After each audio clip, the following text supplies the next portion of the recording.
各位网友，大家好，欢迎来到包明说。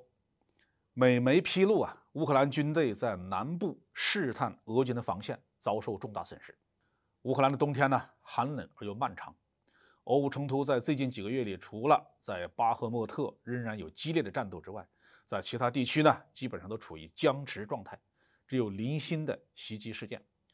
但是在春天即将到来之际，情况发生了变化。最近，西方和乌克兰的媒体一直在鼓吹乌克兰军队即将对俄军发起大反攻，而且似乎已经开始动手了。根据美国福布斯网站3月19号的报道，乌军正在南方试探俄军的防线，并遭受了重大损失。报道说，乌克兰军队计划在今年的春天发动一场大规模的反攻，也许等到冬季的泥浆干燥之后就会打响。现在乌克兰军队可能已经在进行大规模战役前的初步的试探，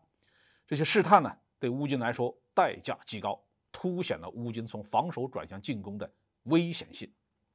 这场试探进攻已经在扎波罗热州打响。驻扎在扎波罗热市南部的乌克兰第128山地旅最近展开侦察行动，对扎波罗热地区的俄军防线进行了试探，但是乌军遭受了重大伤亡。上周五，第128山地旅和附近的守备旅在南部前线以南约8公里处，向罗伯廷方向展开侦察行动，但是遭遇了俄军火力的毁灭性的打击。乌军留下了至少4辆荷兰支援的 YPR-765 履带式装甲运兵车，其中的2辆被烧毁。目前还不清楚有多少乌军士兵受伤或者死亡。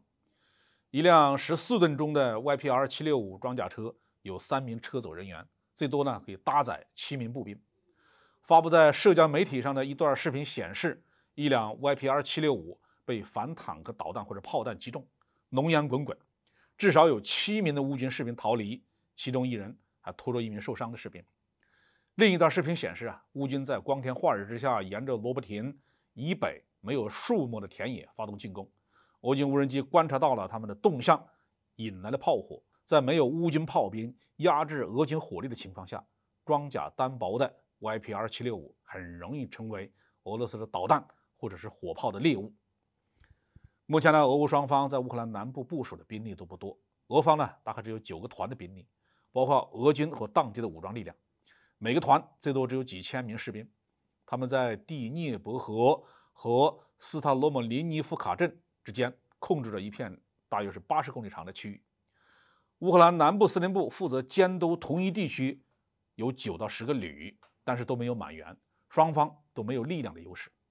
西方军事专家预计，乌军的反攻将从乌克兰南部的扎波罗热州开始，从扎波罗热向南直奔黑海，然后向西转向第聂伯河口，可能会将俄罗斯军队一分为二，并且使乌克兰军队最终解放克里米亚半岛。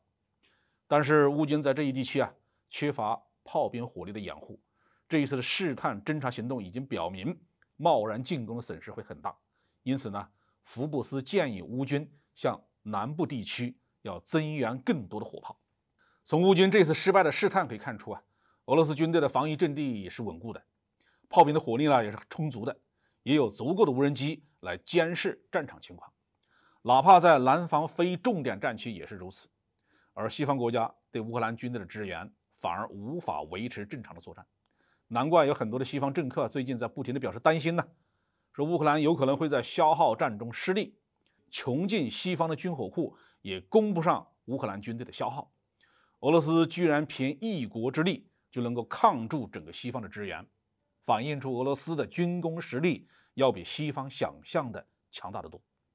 不过这场冲突还要持续多久，最终谁会取胜还很难说。中国已经开始了斡旋工作，希望双方都能听劝，早日开展和谈。好，这期话题我们就说到这里。